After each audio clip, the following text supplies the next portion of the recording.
Hello mga Bessie! Welcome po sa aking mini vlog! Pumunta nga po pala kami kay Lola Lanis at nakilala ko po si Cosmo, ang laki-laki niyang aso kasi kain siya ng kain! Ay nga po pala, lumalapit siya sa akin para makipagharutan kaso ayoko.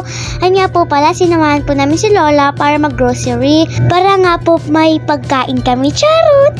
Nagpapiano nga po pala ako dyan, tapos pumunta si Cosmo para guluhin ako. Parang gusto niya po ako agawan dyan sa piano. Matutulog na nga lang si Lola, magme-makeup pa, di nakisali ako. Hoy! Ayan, matutulog na po kami dyan. Fast forward na nga po pala, umaga na.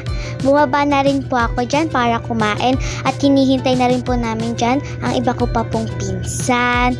Ayun na nga po pala si Zay at si Hayes. Ayun na nga po pala, busy po kami dyan magmerienda, tsaka ayun po si Hayes at taba-taba, kain kasi ng kain.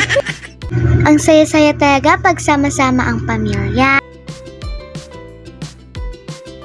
Sige, salamat sa panonood. Bye-bye!